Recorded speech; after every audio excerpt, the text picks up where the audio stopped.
goodness. Here I go. Oh. The final moments of a public figure's life can be a fascinating and intimate window into their personality, habits, and circumstances. For music legends whose lives are often marked by creativity, excess, and tragedy, their last meals can be a significant reminder of their humanity. The last meals of music legends offer a unique perspective on their lives, revealing the simple, relatable, and often surprising choices they made in their final hours. From the comfort foods that brought them solace to the indulgent treats that reflected their rock star lifestyles, these meals provide a glimpse into the personalities, struggles, and passions of these iconic artists.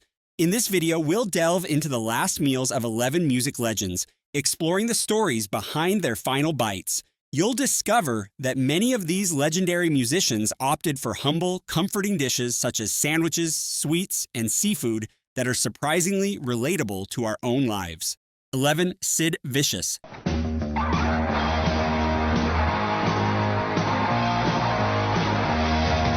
Sid Vicious, the legendary bassist of the Sex Pistols, lived a life of rebellion and excess, but his final meal was a humble one, a hybrid version of spaghetti bolognese. This seemingly ordinary dish was consumed on a fateful night in February 1979, just hours before Vicious's tragic death at the age of 21. The story of Vicious's last dinner was told by Jerry Only, the bassist of the Misfits, who was present at the meal. Only recounted the events of that night in a 2013 interview with the Miami New Times, painting a vivid picture of a young man torn between his aspirations and his addiction. According to Only, Vicious had just been released from jail and was eager to make a fresh start. Only and Vicious's mother, Ann Beverly, had prepared a meal for him, hoping to celebrate his newfound freedom. The dish of choice was spaghetti bolognese, but not just any ordinary version. Only described it as British spaghetti, with a thin, wet sauce and large vegetables added by Vicious's mother. As they sat down to eat, Vicious was full of enthusiasm, talking about his plans for the future and the great things he wanted to achieve. However, his words were laced with a sense of desperation, and Only soon realized that Vicious was shooting dope throughout the night. Despite his mother's concerns, Vicious continued to get high, eventually overdosing twice, while Only was still present. The night wore on, with Vicious's addiction taking center stage. Only, who had brought his 14-year-old brother along, eventually decided to leave, not wanting to expose his young sibling to the chaos and danger that surrounded Vicious. As they departed, Only told Vicious, "I ain't gonna drag me and my brother into this shit. If you're gonna just kill yourself, fuck this shit." The tragic events that unfolded later that night are well documented. Vicious succumbed to an overdose, leaving behind a legacy of music and rebellion, but also a trail of heartbreak and devastation. 10. Michael Hutchence. It's hard, because you're not used to playing in small places, but like we did the Marquee the other night. 20 years have passed since the tragic death of Michael Hutchence, the lead singer of In Excess, but the memory of his last dinner still lingers on.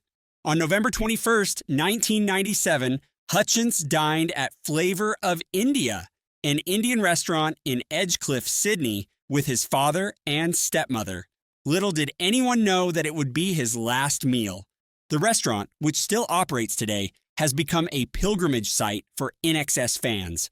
The head chef, Hayat Muhammad, who cooked for Hutchence that fateful night, still runs the kitchen and is more than happy to recreate the rock star's final order. Hutchence was a regular at Flavor of India, often celebrating special occasions with his family and friends. On his last night, he sat at his favorite table, number 7, with his father Kel and stepmother Susan. The table, lit by a candle and a chandelier, remains unchanged to this day. The 37-year-old singer was in high spirits, joking with the restaurant staff and chain-smoking throughout the evening. He ordered a spicy crab entree, which is still on the menu today. The dish, made with crab meat mixed with chili, ginger, and onions, served inside potato skins, was a hit with Hutchence. For his main course, Hutchence opted for the restaurant's specialty, chicken from the tandoor served in a creamy red masala sauce. He also ordered mushroom sagaloo and chicken tikka fillets for his small group. Chef Mohammed spoke to Hutchence several times during the night, recalling that the singer was in a very happy mood. After dinner, Hutchence had several drinks at the bar of his hotel, the Ritz-Carlton, before retiring to his room. Tragically, he was found dead the next day, on November 22, 1997. Today, Flavor of India still receives inquiries from fans wanting to book Hutchence's favorite table. Chef Mohammed is more than happy to oblige, recreating the rock star's final meal for those who want to experience a piece of history. 09, Michael Jackson.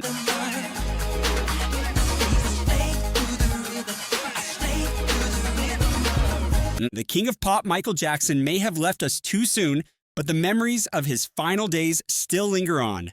One of the most prominent moments from his last hours is the story of his last meal, prepared by his personal chef, Kai Chase. On the evening of June 24, 2009, Chase prepared a healthy and delicious meal for Jackson, consisting of seared ahi tuna, a salad, and a glass of carrot and orange juice. According to Chase, Jackson was in a grateful mood, smiling and putting his hands together in prayer before the meal. He said, "Thank you. God bless you." The next day, Jackson had lunch with his children, Paris, Prince, and Blanket, at home. Chase had prepared the same meal again, and Jackson seemed happy and content. After lunch, he even ran through some dance routines with choreographer Travis Payne.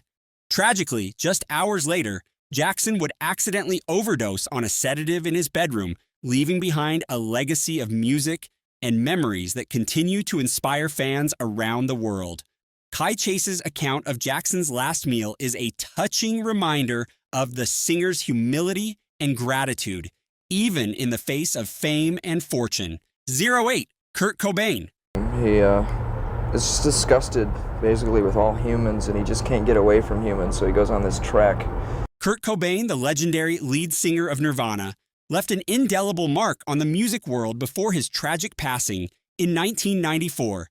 As fans continue to mourn his loss, a fascinating story has emerged about his final meal, which provides a significant glimpse into his last days.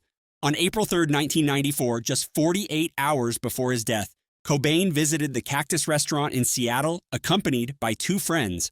The trio sat outside chatting about going to see a movie, and Cobain ordered a dessert item from the menu, banana dulce. This sweet treat consisted of flash-seared bananas mixed with brown sugar and rum, served over coconut ice cream. What's remarkable about this outing is that Cobain's credit card was declined, reportedly due to his wife, Courtney Love, canceling them after he left rehab. Undeterred, Cobain paid by check, which, although kind of gibberish, was still decipherable and accepted by the restaurant's owner, Brett Chatalas. Tragically, just 2 days later, on April 5th, Cobain took his own life with a shotgun. His body wasn't discovered for 3 days, leaving the world in shock and mourning. Interestingly, it's also reported that Cobain consumed a can of root beer and had some cigarettes in the early morning hours of April 5th, just before his passing.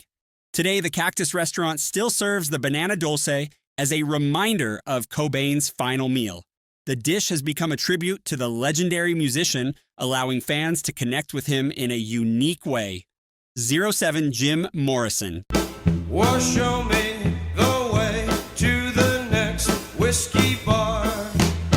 Jim Morrison, the enigmatic frontman of The Doors, left an indelible mark on the music world before his tragic passing in 1971. As fans continue to mourn his loss, a fascinating story has emerged about his final meal, which provides a glimpse into his last days. On July 2, 1971, Morrison began his afternoon running errands and drinking with his friend photographer Alain Ronay.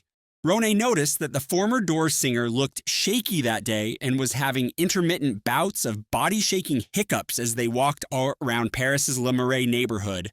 Morrison and Corson had been living in Paris since March 1971, and both were dealing with addiction. After Ronay left Morrison at a bar, the singer decided to return to his apartment. A few hours later, Corson wasn't feeling well, so Morrison went out alone to eat at a nearby Chinese restaurant. He had a sweet and sour Chinese dish and copious beers before going to see a movie. This solitary outing would be his last.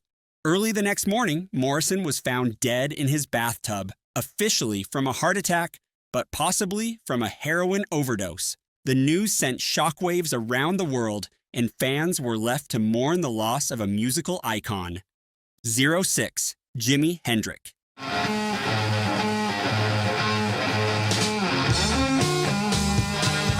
On the night of September 17, 1970, Hendrix's girlfriend, Monica Dannemann, picked him up from a party in London. The couple returned to their flat, where Dannemann made them both tuna salad sandwiches around 3 a.m. on the 18th. This simple meal would be Hendrix's last. About an hour later, Hendrix said he couldn't sleep and asked Dannemann for a sleeping pill. According to her statement, she didn't give him any drugs, and when she woke up the next morning, Hendrix appeared to have fallen asleep on his own. However, the events that unfolded would be far from peaceful. When Dannemann went to buy cigarettes the morning of September the 18th, Hendrix was still asleep, but when she returned, she noticed he'd vomited. Unable to rouse him, Dannemann called an ambulance, but Hendrix was dead when he arrived at the hospital. The autopsy revealed a shocking truth. After ingesting wine and pills, Hendrix choked on the tuna fish sandwich, passed out, and eventually suffocated to death. 05. Cass Elliot.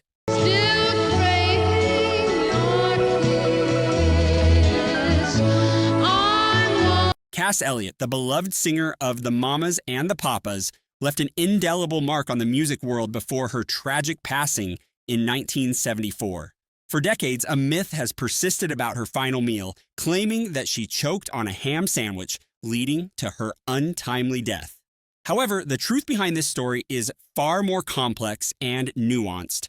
According to Cass's daughter, Owen Elliot Kugel, the myth about the ham sandwich is just that, a myth. In her book, My Mama Cass, Elliot Kugel sets the record straight, revealing that her mother did not choke on a ham sandwich. In fact, the sandwich was present in the room where Cass's body was found, but it was not the cause of her death. So, what really happened? Cass Elliot struggled with her weight and was prone to periods of extreme fasts and binges, which took a toll on her body. Compounded by drug and alcohol abuse, Cass's health was fragile. However, at the time of her death, there were no drugs found in her system. Cass's manager, Alan Carr, attempted to deflect rumors of a drug overdose by spreading the story about the ham sandwich. He told journalist Sue Cameron, "You've got to tell them that she died choking on a ham sandwich. You must go to your typewriter and write that. There's a half of a ham sandwich on her nightstand." Cameron wrote the story, and it stuck, becoming a lasting myth about Cass's final moments. She died of a heart attack, according to the coroner's report. Her bandmate, Papa John Phillips, succinctly summed up her passing in his autobiography. Her heart had just given out after 33 years, and that was some big heart. Cass's daughter Owen has spent years piecing together the details of her mother's death, and her book offers an intimate and nuanced portrait of Cass's life and struggles. For Owen, setting the record straight about the ham sandwich was a way to reclaim her mother's story and honor her memory. 04. John Lennon. Hey Jude, don't make it bad. John Lennon passed away on December 8, 1980. In the hours leading up to his death, Lennon's final meal was a humble corned beef sandwich and hot tea at the Stage Deli in New York City. After a 5-year hiatus from the music industry, Lennon had recently returned to the public eye, promoting his new album Double Fantasy with his wife Yoko Ono. The couple had been busy recording new compositions, including Walking on Thin Ice and balancing the demands of public life with raising their infant son, Sean. On the day of his death, Lennon and Ono had planned a busy schedule, including a photo shoot with Annie Leibovitz and a recording session in the studio. According to music historian Kenneth Womack, after the studio session, Lennon and Ono decided to head to the Stage Deli for something to eat. Producer Jack Douglas specified in an interview with Rolling Stone that they wanted sandwiches. However, before heading to the deli, Lennon and Ono decided to visit their son at their apartment to say goodnight. This decision would ultimately lead to a tragic encounter with Lennon's killer, Mark David Chapman, who was waiting outside the apartment building. As Lennon and Ono wrapped up their studio session, Ono asked, "Shall we go and have dinner before we go home?" Lennon replied, "No, let's go home because I want to see Sean before he goes to sleep." These words would be Lennon's final decision, one that would cut short his comeback and leave a lasting impact on the music world. Lennon's final meal at the Stage Deli was a simple one, a corned beef sandwich and hot tea. 03. Whitney Houston. Give them a sense of pride to make it easier. In the hours after Whitney's death, a photo was leaked from the Beverly Hilton hotel room where she had passed, showing what was believed to be her last meal. The photo revealed a room service tray with a hamburger, fries, a turkey sandwich, champagne, and beer, offering a glimpse into the final hours of her life. The photos, obtained by TMZ, showed 2 plates, a Heineken can, and an empty champagne glass on a room service table. Another photo showed a room service tray on the bathroom floor with a turkey sandwich and jalapenos. According to TMZ, Houston had ordered the meal from room service earlier in the day and had eaten the burger and fries before taking the sandwich and jalapenos into the bathroom. The photos were published as a new report emerged, suggesting that Houston had died after consuming a cocktail of prescription drugs and alcohol. A law enforcement official told FoxNews.com, "It looks like it was a lethal combination of prescription drugs and alcohol, but it's still too early to rule out other causes. That's just what it's looking like now." The official revealed that bottles of different prescription drugs, including anti-anxiety medication, were found in the singer's hotel room. 02. Elvis Presley. Really hard to comprehend it because in 15 years, it's hard to comprehend. Elvis Presley, the king of rock and roll, left us on August 16th, 1977. In the hours leading up to his death, Presley spent a quiet evening at his Graceland home in Tennessee with his daughter Lisa Marie. For dinner, he opted for one of his favorite meals, spaghetti and meatballs. But it was his late-night snack that would become infamous: 4 scoops of ice cream and 6 chocolate chip cookies. Presley's relationship with food was complicated, to say the least. According to his cook Mary Jenkins, he said that the only thing in life he got any enjoyment out of was eating. This love of food was a symptom of his longing for home and normality, a comfort he sought in the face of unparalleled success and fame. However, this love of food came at a cost, and Presley's weight gain towards the end of his career was well documented by the media. The media's coverage of Presley's weight gain was often cruel and sensationalized, with reports of him drinking massive amounts of Pepsi and consuming 12,000 calories in a single day.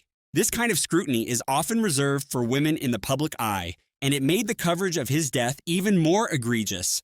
When Presley died, he weighed 159 kilograms, a far cry from the heartthrob who had once driven teenage girls to near insanity.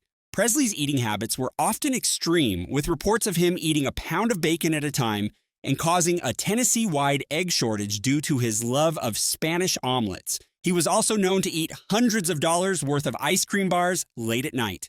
While these habits may have been seen as legendary in some circles, they were ultimately a sad reflection of Presley's struggles with addiction and his longing for comfort. In the end, it was a lethal combination of prescription drugs and his poor health that took Presley's life. 01. Frank Sinatra.